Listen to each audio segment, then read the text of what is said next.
வளர்ச்சி வளர்ச்சி என்று எவ்வளவு ஒப்பந்ததாரர்களிடம் நீங்கள் ஒப்பந்தம் போட்டாலும் சரி, இல்லை வெளிநாடுகளில் இருந்து பல தொழிற்சாலைகளை கொண்டு வந்து நீங்கள் உட்படுத்தினாலும் சரி, அது வளர்ச்சி கிடையாது. நீங்கள் பணத்தேவையை மட்டும் பார்த்தால் இங்கு நடக்கும் அவலநிலைகளை நீங்கள் ஒருபொழுதும் நீங்கள் பார்க்க முடியாது.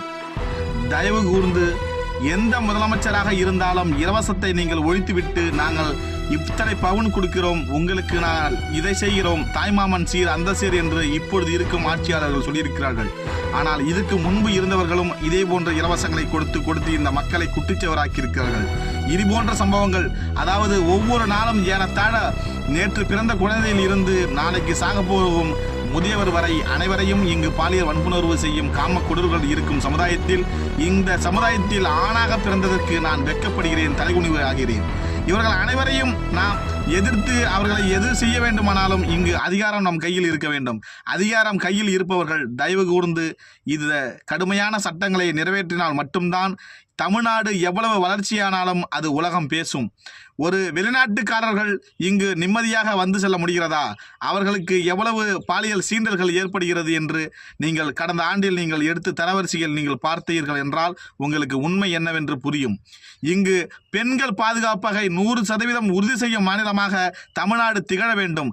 அப்படி திகழ்ந்தால் மட்டும்தான் இனிவரும் காலங்களிலும் வெளிநாடுகளில் இருந்து வரும் அனைத்து சகோதரர்களும் இந்தியாவில் தமிழ்நாட்டிற்கு வர வேண்டும் என்ற எண்ணம் தோன்றும்.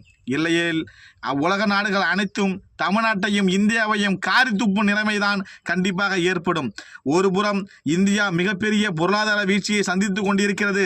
இன்னும் 10 மாதங்களில் குறைந்தது அல்லது 8 மாதங்கள் அதிகபட்சமாக 1 வருடங்களில் சரியாக இந்த இந்தியா மிகப்பெரிய ஒரு பொருளாதார வீழ்ச்சியை சந்திக்க நேரிட்டு கொண்டிருக்கிறது. இது இந்தியாவே மறுப்பு தெரிவித்து அதனை கொஞ்சம் கொஞ்சமாக நடைமுறைப்படுத்தி கொண்டிருக்கிறது. எனவே வளர்ச்சி என்பது அது கிடையாது. இங்கு முழு பாதுகாப்பை நீங்கள் உறுதி செய்ய வேண்டும். அரபு நாடுகளில் கொடுக்கும் தண்டனை போல் நீங்கள் உறுதி செய்தால் மட்டும்தான் இந்த மண்ணிற்கும் மக்களுக்கும் பாதுகாப்பு. எனவே தமிழ்நாடு அரசு தனி சட்டம் இயற்ற வேண்டும். இது போன்ற பாலியல் வன்புணர்வுகளில் ஈடுபடுகின்றவர்களே பொதுவெளியில் அவனுடைய ஆண்மை நீக்கம் செய்ய வேண்டும். அவன் பிறப்புறுப்பை அறுத்து தூக்கிலிட வேண்டும். இது போன்ற சட்டங்களை இயற்றினால் மட்டும்தான் பெண்கள் பாதுகாப்பு 100% பாதுகாக்கப்பட்ட மாநிலமாக தமிழ்நாடு திகழும்.